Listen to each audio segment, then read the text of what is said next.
tall. Well, that was an impressive presentation.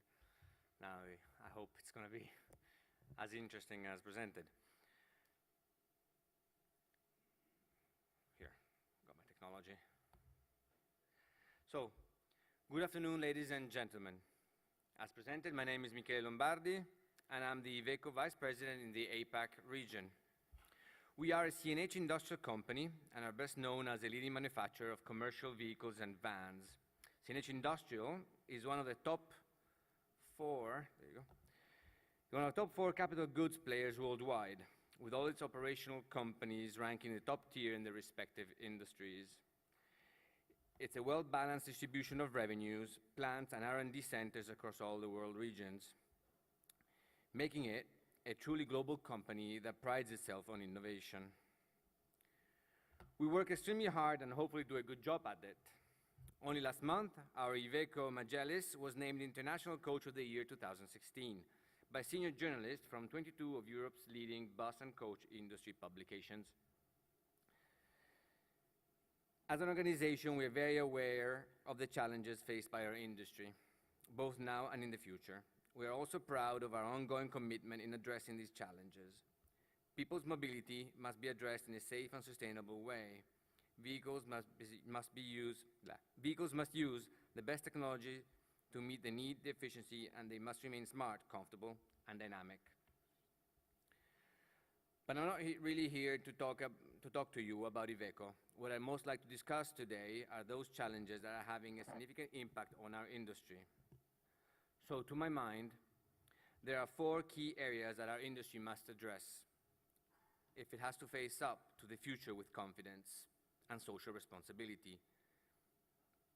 Pollution, whether global, regional, or noise, as well as our dependence on oil. Global pollution is arguably the biggest issue facing the entire planet, let alone the transport sector. Global warming is a reality, and the role of greenhouse gases in this is hugely significant. In 2013, greenhouse gases emissions from transportation accounted for about 27% of total US greenhouse gas emissions, if we take that statistics as an example. Thanks to an increased demand for travel, greenhouse gas emissions from transportation have increased by about 16% since 1990. We're now just a few years from 2020, the year the Kyoto Protocol members must meet its respective climate and energy targets. So the challenge lies still ahead. A majority of local pollution originates from particulates, nitrogen oxides, and unburned carbons. This pollution comes from a variety of sources, such as power generation industry and agriculture.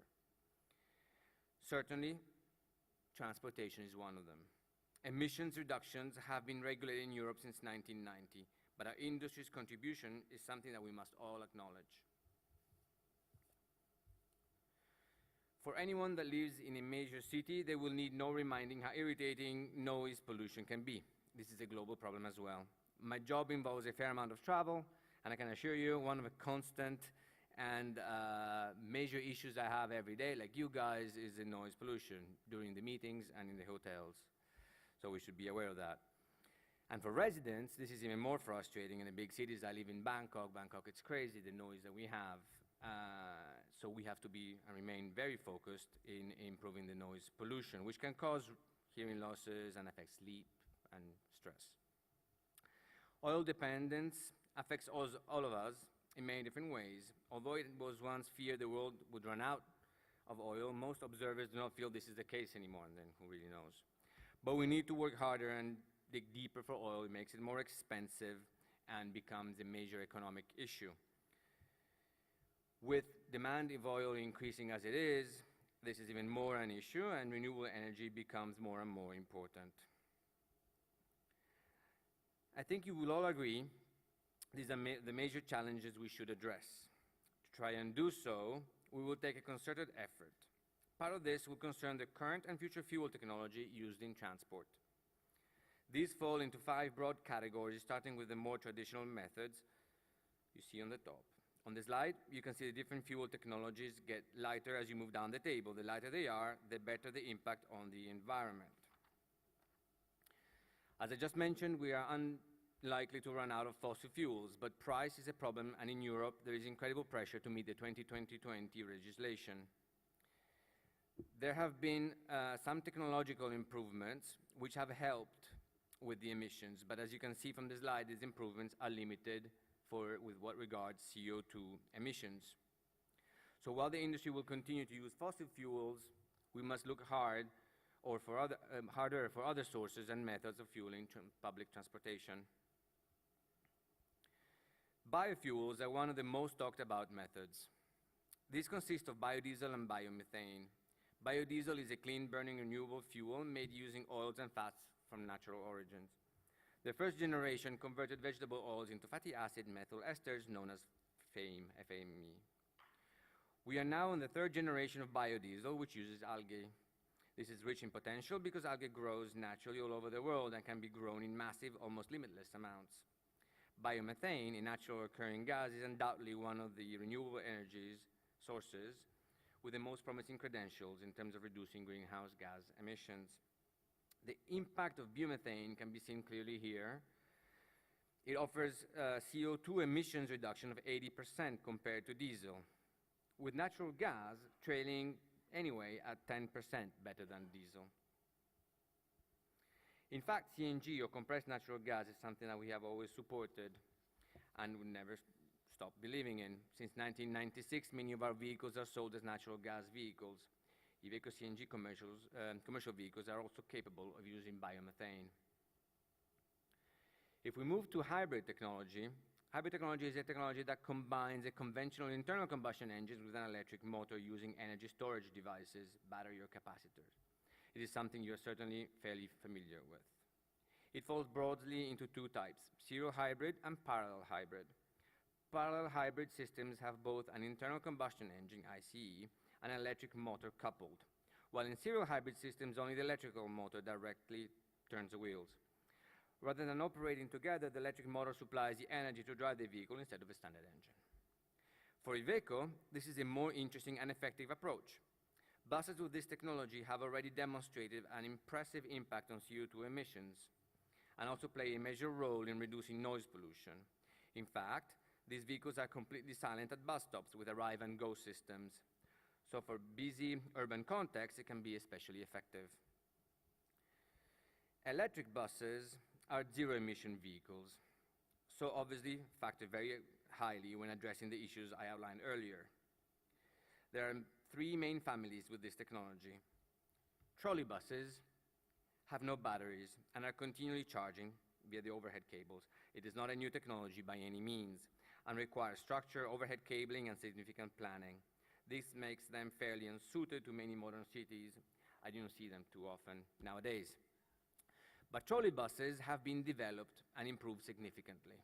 We currently are focused on battery electric vehicles. These have larger battery packs and a slow charging, meaning that they are usually charged overnight. Battery electric vehicles are very important, but the future will certainly include plug-in electric vehicles. These are much faster charging in just a matter of minutes and have far smaller battery packs. A great option for busy city bus routes, they can be charged via pantograph, articulated arms, and one day, even through inductive means. Our final fuel technology is hydrogen. Today, hydrogen fuel is not yet widespread, but it is considered as one of the most promising options for the long term. Currently, it is highly expensive, however, and remains at an experimental stage. Today, it needs 45 kilowatt-hour per kilogram of H2 produced, making it extremely cost-prohibitive. There are three main choices here. Fuel cell engine without battery. These require large fuel cells, obviously. Hydrogen internal combustion engine, not yet relevant at an industrial level. Hybrid hydrogen electricity with batteries. This is very interesting, but still much at an experimental stage. It requires a specific filling infrastructure, but is perhaps the ultimate zero-emission vehicle releasing just water.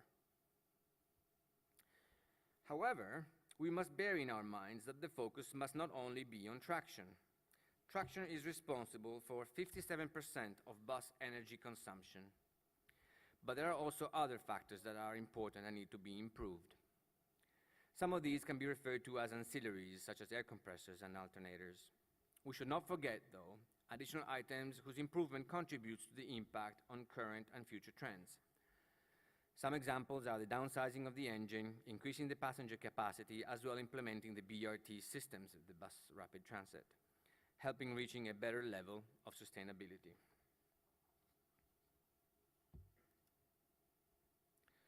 So as an industry, there are some serious issues that need to be addressed.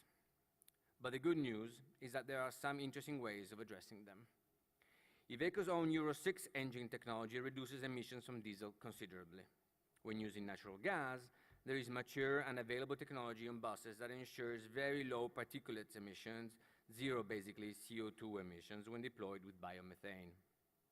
Hybrid technologies are both the present and the future. This is mature and available technology ensuring significant emissions and consumption reduction. Electric is a fast-growing technology that, thanks to upcoming expected batteries improvement, could become a serious factor. And last but not least, hydrogen remains at an experimental stage, currently too expensive to realistically use. But that is not to say that we will stop the experimentation because its potential is vast. These are all options that we at IVECO Bus and CNH Industrial in general take very seriously.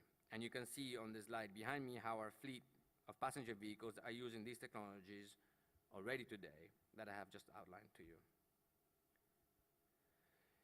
Our track record in sustainability is known throughout the industry. We are in our 4th year as an industry leader in Dow Jones Sustainability World and Europe indexes. Sustainability is at the core of what we do and at the core of our future plans. I'm almost finished. And before I do, I would like to thank you all for your time listening to me today in this hard moment after lunch. We've spoken about some of the most critical issues facing the industry, and it's going to be an interesting few years as we look to face up to these challenges with a variety of different fuels and technologies. To sum it up, I'm going to quote the chairman of CNH Industrial, Sergio Marchionne. He said in a recent speech that building the future is an individual and collective responsibility. It is the duty of every person at every level. We have a duty to commit to what we are able to do, to dedicate our individual skills and talents in uniting the best of society and to work together to achieve higher objectives. That sounds like most of the sensible advice I have heard on the topic. And I will leave you to think about this. And I'm sure what we're doing here today can actually have a tremendous impact on society, not just the effectiveness of the transport itself. Thanks for your time and enjoy the rest of the event.